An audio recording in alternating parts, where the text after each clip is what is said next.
चाहे नीतीश कुमार जी हों, जीतन राम मांझी जी हों, चिराग पासवान जी हों, ये दलित के साथ जो प्रेम दिखाते हैं, बहुजन समाज के साथ जो प्रेम दिखाते हैं, ये नौटंकी कब तक करेंगे?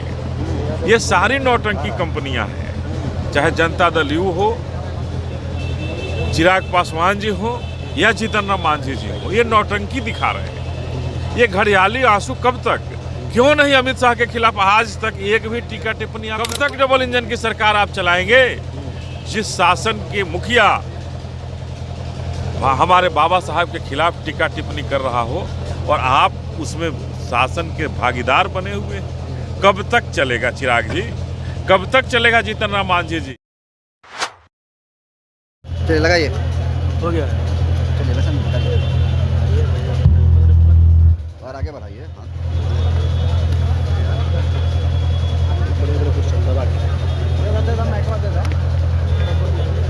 कैसे देता बती जा रहा है यहाँ पर दर्द करने लगे।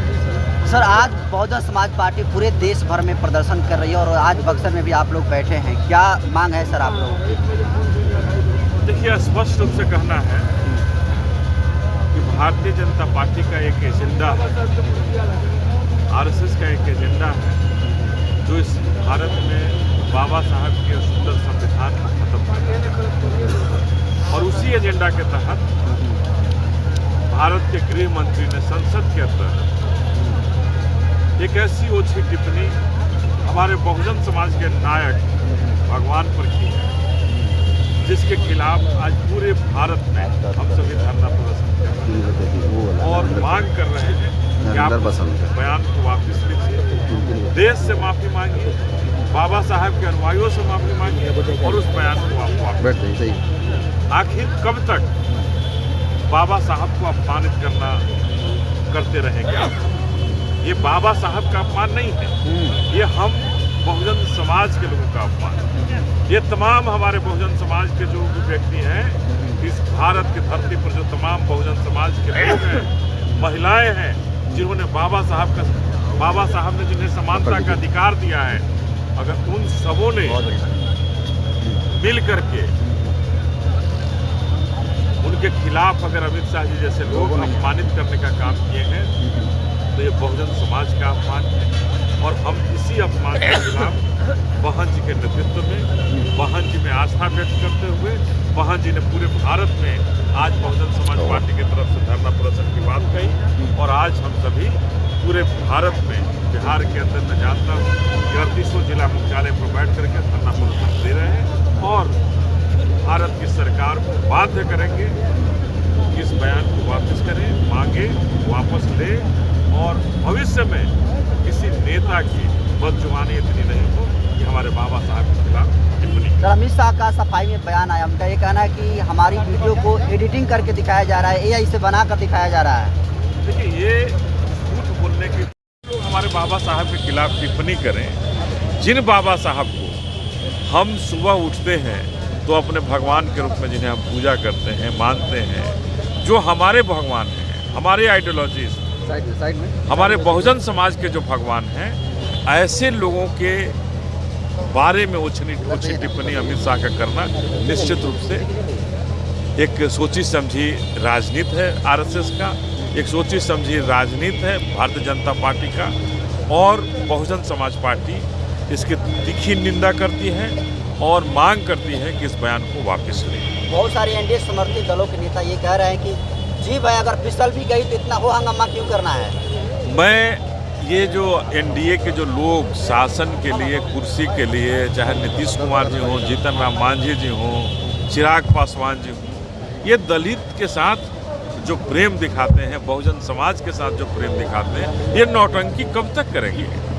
ये सारी नौटंकी कंपनियां हैं, चाहे जनता दल यू हो, चिराग पासवान जी हो या जीतन राम मांझी जी हो, ये नौटंकी दिखा रहे हैं। ये घड़ियाली आंसू कब तक? क्यों नहीं अमित शाह के खिलाफ आज तक एक भी टीका टिप्पणी आप कर पाए? इस बयान के खिलाफ आप टीका टिप्पणी नहीं कर सके, क्या दिखाना चाहते हैं देश को? देश को क्या बताना चाहते हैं? ये कब तक आप देश के साथ विश्वासघात करने वालों के साथ खड़े रहिएगा, आरएसएस के एजेंडा में शामिल होइएगा।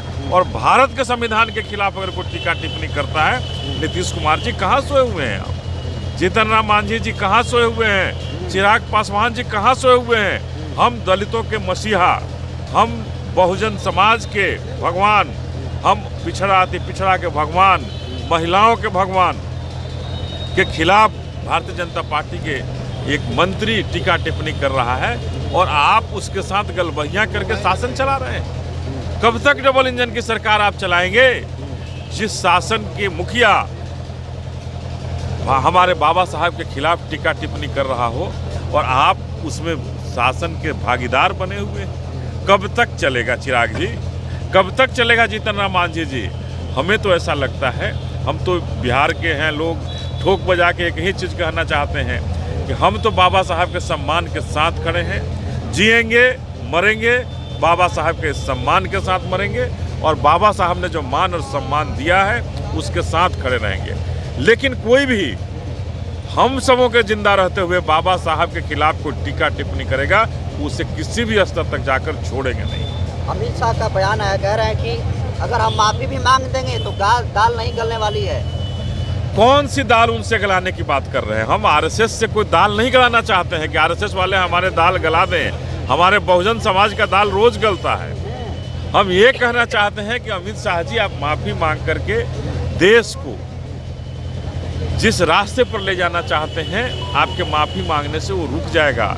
आप समाज को बांटना चाहते हैं। आप हिंदू हिंदू नारा दे करके हम अकलियत समाज को बांट रहे थे और जब आप देख लिए ये हिंदू हिंदू कहने से बाबा साहब के लोग नहीं टूट रहे हैं, तो आप बाबा साहब के खिलाफ टीका टिप्पणी कर रहे हैं। अरे आपको जाना होगा स्वर्ग, स्वर्ग की सीढ़ी आप खोजेंगे। हम तो हमारा जन्नत, हमारा स्वर्ग तो बाबा साहब ने हमें अपनी धरती पर दे दिया है। हम अपने स्वर्ग में खुश हैं और हम अपने बाबा साहब के चरणों में खुश हैं। हमें कोई स्वर्ग नहीं। अरे हमें स्वर्ग तो बाबा साहब ने हमें धरती पर दे दिया। अमित शाह, आरएसएस के लोगों का स्वर्ग कहीं और होगा, कहीं और खोज ले स्वर्ग। छोड़े हमारे स्वर्ग को। जिस स्वर्ग को बाबा साहब ने दिया है उस स्वर्ग को छोड़कर जहाँ जाना होगा वो स्वर्ग में चले जाए, लेकिन हमारे स्वर्ग को छोड़े जिस स्वर्ग को बाबा साहब ने हमें धरती पर दिया। जिस अमित शाह से, राहुल गांधी से, जितने सारे इंडिया लाइव बड़े नेता माफी नहीं मांग पाए, क्या लगता है समाज पार्टी के जितने सारे समर्थक हैं, बहन मायावती जी माफी मंगवाएंगी? निश्चित रूप से माफी मांगना होगा, निश्चित रूप से माफी मांगना होगा। संवैधानिक हक बहुजन समाज पार्टी लेना जानती है और आज हम सड़क पर निकले हैं, हम जिला मुख्यालय पर धरना प्रदर्शन दे रहे हैं। अगर अमित शाह और भारतीय जनता पार्टी आरएसएस के लोग नहीं सचेते, नहीं चेते, तो निश्चित रूप से हम आगे और भी तीखे आंदोलन के रूप में जाएंगे। बहुत बहुत धन्यवाद।